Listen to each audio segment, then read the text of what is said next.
Sand art से शिक्षकों को नमन।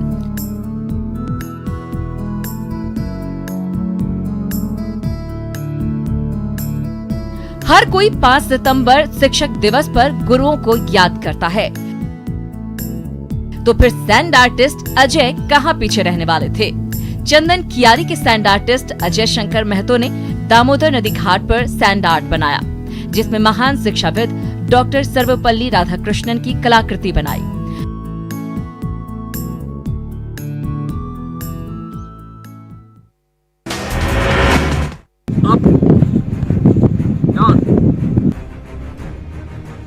A माइनस बी का हल क्यों चाहिए? ये हमारा फॉर्मूला ठीक है कि नहीं है? जवान के जज्बे को सलाम। ये हैं सरहद पर देश की रक्षा करने वाले संतोष कुमार। छुट्टियों में घर लौटे एयरफोर्स के जवान संतोष अपने गांव के युवाओं को सुबह शाम न सिर्फ फिजिकली फिट रहने की ट्रेनिंग देते हैं, बल्कि प्रतियोगी परीक्षाओं की तैयारी के लिए बजाबते क्लास लगाकर पढ़ाते भी हैं।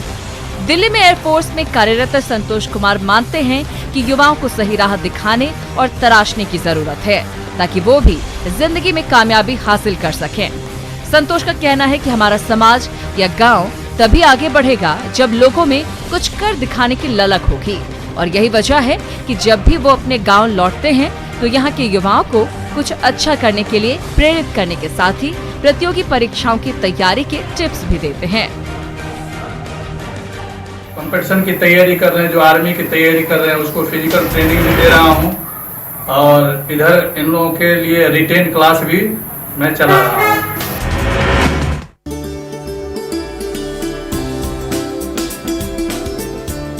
सिपाही से लेकर शिक्षक की भूमिका। नीले गगन के तले हरे पेड़ की शाखाओं के नीचे ब्लैक बोर्ड पर बच्चों को अक्षर ज्ञान।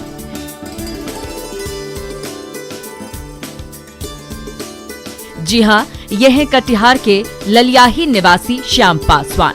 मुफलिसी में जीवन गुजारने वाले श्याम 2015 में पुलिस में भर्ती हुए, लेकिन 2018 में एक घटना के बाद कई साथियों के साथ इन्हें सर्विस से हटा दिया गया। फिलहाल श्याम अपने घर पर ही हैं और हर दिन कमजोर और गरीब वर्ग के बच्चों को पढ़ाते हैं। यही नहीं, लोगों के सहयोग से बच्चों को पढ़ाई के लिए जरूरी सामान भी उपलब्ध कराते हैं। जाहिर है, जिन गरीब माता पिता के पास पैसे नहीं थे, उनके बच्चों को फ्री में शिक्षा मिल रही है। ऐसे में लोग श्याम को खूब दुआएं दे रहे हैं। जी, मैं अगर फिर से वापस नौकरी में जाता हूं तो मैं दीर्घ संकल्पित हूं कि संस्था को मैं समाज की मदद से कभी रुकने नहीं देना चाहता हूं। इसके एवज में मुझे अपने वेतन से ही क्यों न व्यय करना पड़े। क्या लिखा है? राम। और ये काम। जमाना कोई भी हो, गुरुओं का सम्मान होता आया है। पूर्णिया के भवानीपुर प्रखंड की सोनदीप गांव की महिला मिसेस ग्लोबल बिहार शिवानी सिंह भी ऐसी ही गुरु हैं। शिवानी सिंह सुदूर गांव में ही मध्य विद्यालय सोनदीप में प्रधानाध्यापिका हैं, लेकिन समय निकालकर गांव की निरक्षर महिलाओं में शिक्षा की अलख जगा रही हैं।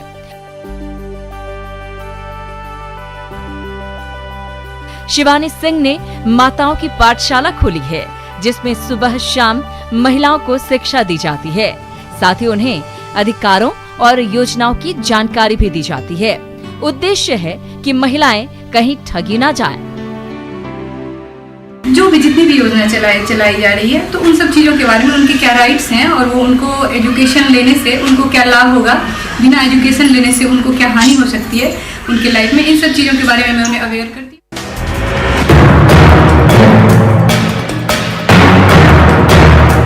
लगातार बढ़ रहा गंगा का जलस्तर। सितंबर का महीना है, लेकिन गंगा उफान पर है। पटना में गंगा खतरे के निशान से 16 सेंटीमीटर ऊपर बह रही है। हालांकि गंगा के जलस्तर में उतार चढ़ाव जारी है, लेकिन अब भी गंगा खतरे के निशान से 16 सेंटीमीटर ऊपर बह रही है। राहत की बात है कि बुधवार की तुलना में गुरुवार को जलस्तर में थोड़ी कमी आई है, लेकिन गांधी घाट पर पानी का स्तर बढ़ा हुआ है। प्रशासन ने लोगों को गंगा में जाने से मना किया है, लेकिन बढ़ते जल स्तर के बाद भी गंगा स्नान करने वालों में कमी नहीं आई है। बैरिकेडिंग नहीं होने की वजह से लोग स्नान करने पहुंच रहे हैं।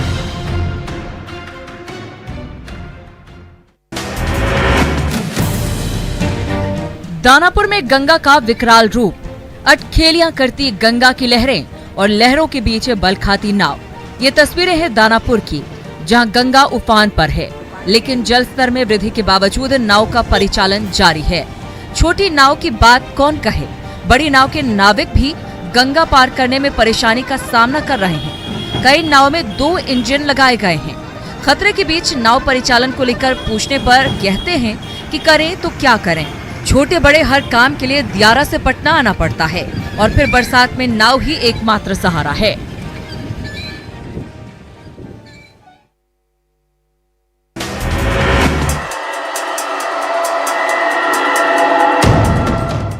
प्रतिबंध के बावजूद नाव का परिचालन। भागलपुर में भी गंगा नदी उफान पर है। नदी के जलस्तर में लगातार इजाफा हो रहा है। जिला प्रशासन ने एहतियात प्राइवेट नाव के परिचालन पर रोक लगा दी है, लेकिन इसका असर नहीं दिख रहा है। नावों का परिचालन धड़ल्ले से जारी है। बड़े नाव गंगा की धार को चीरते हुए पार कर रहे हैं, तो छोटी छोटी नाव भी ओवरलोड होकर गंगा में चल रही है। अब सवाल है कि अगर कोई दुर्घटना होती है तो फिर इसकी जिम्मेवारी किसकी होगी?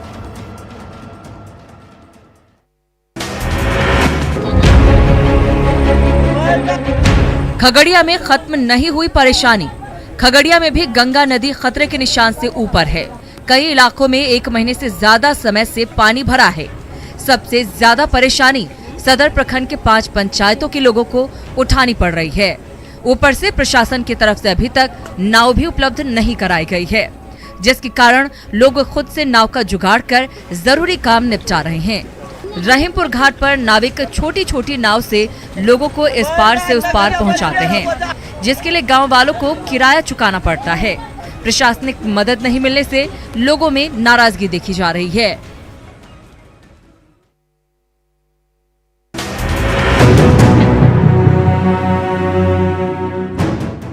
जल कैदी बने शहर के लोग। कटिहार बारिश हो या ना हो, मोहल्लों में पानी बरकरार है। शहर के वार्ड नंबर 1 में स्थित ये है हृदयगंज मोहल्ला।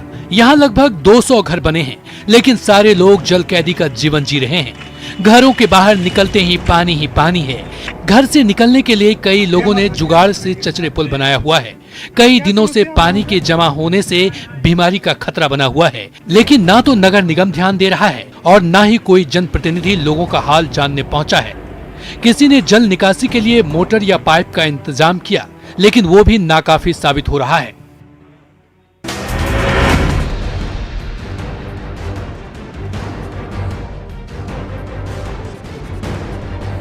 आनंद नगर में कब होगा आनंद?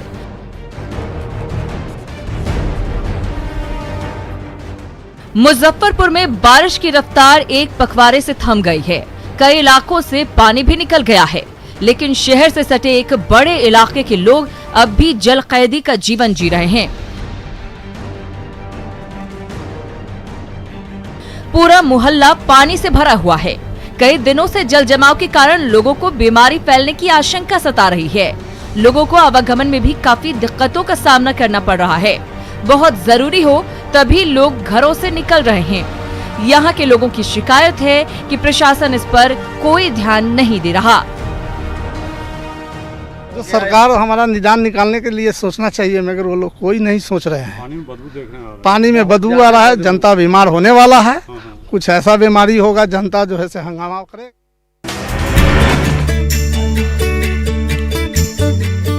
संक्रमण काल में शानदार पहल। युवाओं की ये टोली सासाराम की है। कोरोना काल में इन्होंने लोगों की जिंदगी बचाने का बीड़ा उठाया है। दरअसल संक्रमण के कारण ब्लड डोनर नहीं पहुंच पा रहे, ऐसे में अस्पतालों में खून की कमी हो गई है। लेकिन इन युवाओं की पहल से इसका निदान हो गया है। इन्होंने व्हाट्सएप ग्रुप बनाया है। अलग अलग ग्रुप में 1000 लोग जुड़े हुए हैं। जब कभी किसी को ब्लड की जरूरत होती है, ग्रुप में मैसेज सर्कुलेट होता है और फिर जरूरतमंद को खून उपलब्ध कराया जाता है। युवाओं के इस पहल से शहर के लोग बेहद खुश हैं।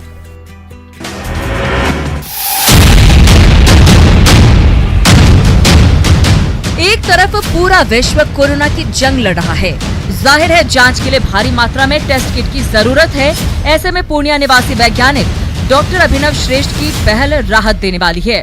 अभिनव और उनकी टीम ने मिलकर स्वदेशी एंटीबॉडी कोरोना जांच किट का आविष्कार किया है।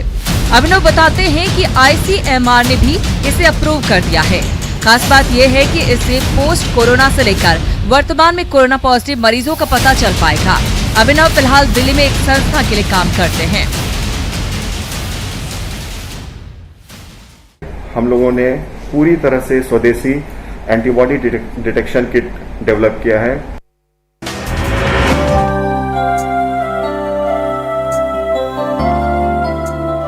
आपके घर तक पहुंचेगी कबाड़ी दुकान।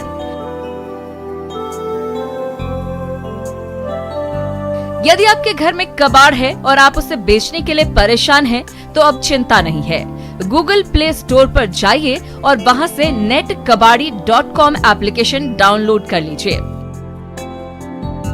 उसमें आप अपनी बुकिंग करा दें और फिर कबाड़ी वाला आपके घर पहुंच जाएगा। जी हाँ, औरंगाबाद के विराटपुर मोहल्ले के 24 वर्षीय युवक अंकेश ने इस एप्लीकेशन को तैयार किया है, जिसकी मदद से घर बैठे कोई भी अपने घर का कबाड़ बेच सकता है। अंकेश ने बताया कि इसमें 21 तरह के कबाड़ बेचने की सुविधा है और सबका रेट चार्ज भी ऐप में उपलब्ध है। जाहिर है इस सुविधा से शहर के लोग भी खुश हैं। जैसे आप अगर कबाड़ा बेचना चाहते हैं तो इस ऐप को डाउनलोड कीजिए। डाउनलोड करने के बाद आपका नाम, मोबाइल नंबर, एड्रेस डालना होगा और उसको सबमिट करना होगा।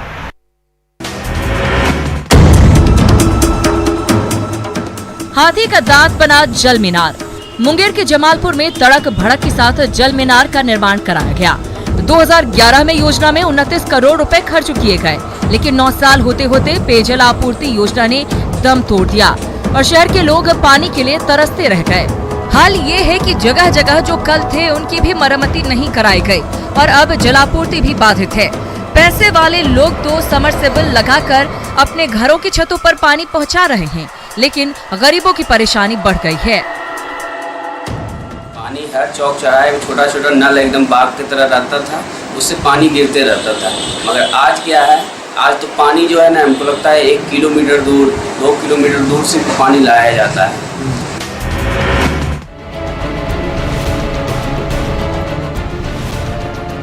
प्रतिबंध के बावजूद बालू का उठाव। ट्रैक्टर, ट्रक, पोकलेन, ये सारी गाड़ियां बालू के उठाव में लगी हैं। ये हाल तब है जबकि 10 जून से 15 अक्टूबर तक बालू के उत्खनन और परिवहन पर रोक है, लेकिन छपरा में बालू माफिया प्रशासन के आदेश को ठेंगा दिखा रहे हैं। सोन नदी से नाव के जरिए बालू छपरा लाया जा रहा है, फिर ट्रकों के जरिए दूसरे जिलों और राज्यों में भेजा जा रहा है और ये सब हो रहा है दिन के उजाले में। जानकारी प्रशासन को भी है, लेकिन छोटी मोटी कार्रवाई से बालू तस्करों पर कोई फर्क नहीं पड़ रहा। जानकारी के बाद डीएम कड़ाई की बात जरूर कहते हैं।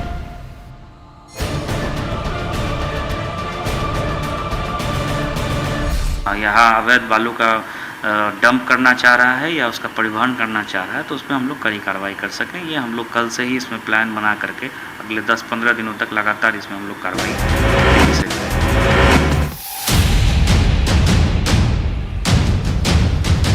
दावों को मुंह चिढ़ाती है ये सड़क।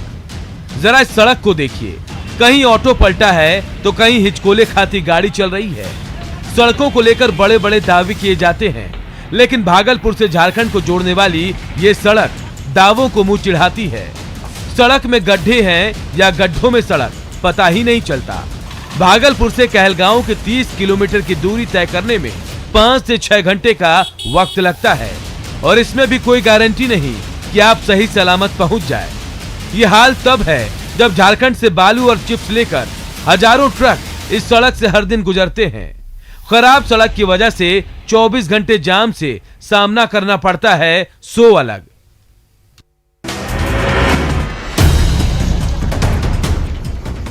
विकास को मुंह चिढ़ाता दलित मोहल्ला। बात तो चकाचक पटना शहर की होती है, लेकिन राजधानी के बीच में ये बस्ती दावों की पोल खोलती है। जी हाँ, ये पटना का रायपुर है, जहाँ 15,000 दलित आबादी निवास करती है, लेकिन यहाँ मूलभूत सुविधाओं की घोर कमी है। हर तरफ गंदगी, लोगों के टूटे फूटे घर, न शौचालय है और न पेयजल की सुविधा। ये हाल तब है जब यह मोहल्ला सीएम आवास से महज 2 किलोमीटर दूर है। सबसे बड़ा सवाल है कि जब देश भर में प्रधानमंत्री स्वच्छता योजना चल रही है, तो फिर राजधानी के बीचों बीच की यह बस्ती इससे मरहूम क्यों है? सरकार के जो सुविधाएं हैं, सुविधा यहाँ माने बरकरार नहीं है। यहाँ कोई काम, यहाँ कोई।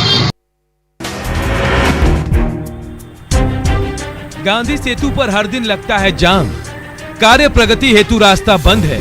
ये बोर्ड लगा है बिहार के सबसे बड़े पुल महात्मा गांधी सेतु पर। अब इसका असर ये हुआ कि उत्तर बिहार से दक्षिण बिहार को जोड़ने वाला ये पुल अक्सर जाम रहता है। जाम में फंसकर हजारों गाड़ियां रेंगने को मजबूर हैं। दरअसल मरम्मती को लेकर जिला प्रशासन ने महात्मा गांधी सेतु के पूर्वी लेन पर वाहनों के परिचालन पर रोक लगा दी है।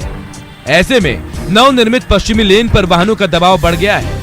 सभी छोटे और बड़े भारी वाहनों का परिचालन नवनिर्मित पश्चिमी लेन पर भी हो रहा है। इसी बीच एक गाड़ी को ओवरटेकिंग करते ही सड़क जाम हो जाता है और फिर कई घंटे जाम को हटाने में लग जाते हैं। यही नहीं, पुल जाम होने से NH 30 पर भी जाम लग जाता है। इस बीच ट्रैफिक जवानों की परेशानी भी बढ़ जाती है।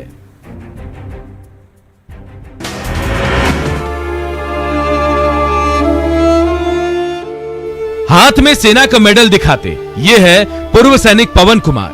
सेना में सेवा के दौरान बेहतरीन काम करने के लिए इन्हें कई बार सम्मान मिला, लेकिन जब रिटायर होकर घर आए तो इनके साथ बुरा सलूक होने लगा और दुर्व्यवहार किसी और ने नहीं बल्कि वैशाली की पुलिस ने किया। पवन का आरोप है कि गाड़ी जांच के नाम पर उसके साथ मारपीट की गई और जब पत्नी पहुंची तो नगर थाने की पुलिस ने उनके साथ भी गाली गलौज किया। पवन इतने आहत हैं कि पुलिस वालों पर कार्रवाई नहीं होने पर अपना मेडल वापस करने की बात कह रहे हैं।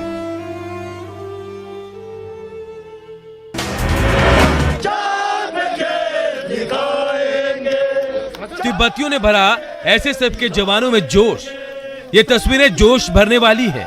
ये तस्वीरें देशभक्ति की मिसाल हैं। जी हाँ, देश के जवान LAC पर चीनी सैनिकों का सामना कर रहे हैं। ऐसे में एएसएफ के जवानों का शुक्रवार को शिमला में तिब्बती समुदाय के लोगों ने स्वागत किया।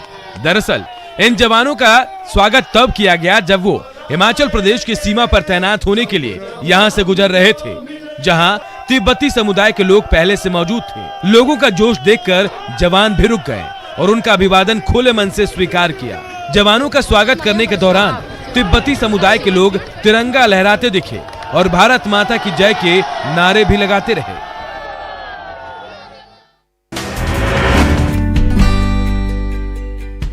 बिहार की तनुश्री ने की पीएम से बात। एनपीए के दीक्षांत समारोह में पीएम मोदी बतौर चीफ गेस्ट शामिल हुए। इस मौके पर उन्होंने खादी के महत्व को समझाया और कहा कि जितना सम्मान तिरंगे के प्रति होता है उतना ही सम्मान खाकी के प्रति भी होना चाहिए। यहाँ 2018 बैच के आईपीएस प्रोबेशनर्स की पासिंग आउट परेड आयोजित की गई थी। इसमें 28 महिलाओं के साथ 131 IPS probationer passing out parade में शामिल हुए। इसमें बिहार की रहने वाली तनुश्री ने पीएम मोदी के साथ अपने अनुभवों को शेयर किया। तनुश्री, आप मूल कहाँ से हैं? सर मैं बिहार से हूँ सर। और पढ़ाई क्या हुई आपकी? सर मैंने निफ्ट गांधीनगर से टेक्सटाइल डिजाइन में स्नातक किया। आप भी गुजरात में जाकर के आई हो? Yes sir. तो ये टेक्सटाइल और टेरर कैसे गुजारा करोगी?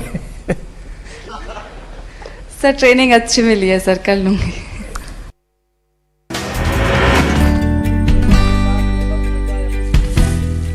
किसान भुगत रहे खामियाजा। देवघर का त्रिकूट पहाड़ हमेशा पर्यटकों से गुलजार रहने वाले इस इलाके में बीते 6 महीने से लोग नहीं आ रहे।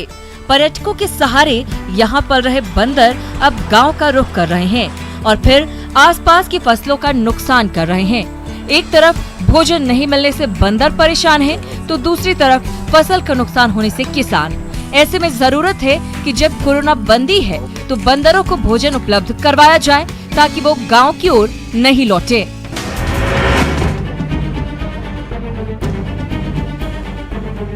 नाली खुदाई के दौरान मिला शिवलिंग। रांची में नाली की खुदाई के दौरान अचानक मिला एक शिवलिंग इलाके में कौतूहल का विषय बन गया है। आनन फानन में कुछ लोगों ने शिवलिंग रखकर उसकी पूजा भी शुरू कर दी है और मंदिर बनाने की मांग करने लगे हैं। नगड़ी में सीआरपीएफ कैंप के बगल में नाली की खुदाई चल रही थी। हालांकि प्रशासनिक अधिकारियों ने इस शिवलिंग के मामले की जांच कराने की बात कही है। वाकई यहाँ से शिवलिंग निकला है या किसी ने चुपके से रख दिया था, जांच तो अपनी जगह है। फिलहाल लोगों की आस्था उमड़ पड़ी है।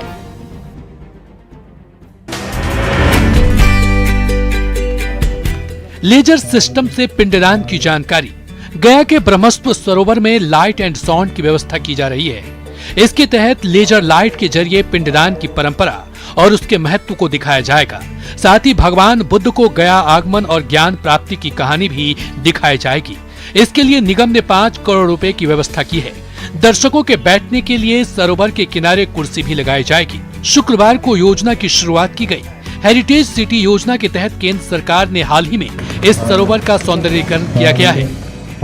ये गया का विस्तृत चर्चा और पिंड इत्यादि से संबंधित पूरे देश दुनिया में जो है उससे ज्यादा विस्तारित मिलेगा और लोगों को मनोरंजन का साधन होगा और गया एक पर्यटन के हिसाब से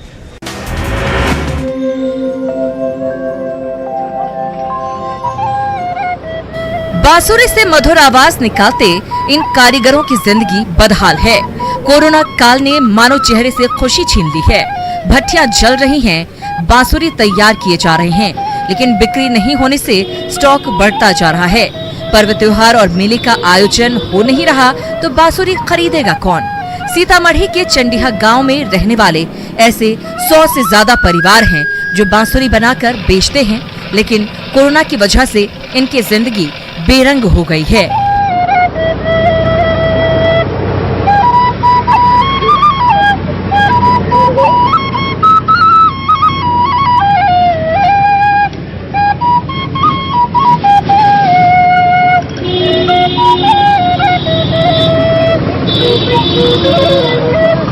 Yeah.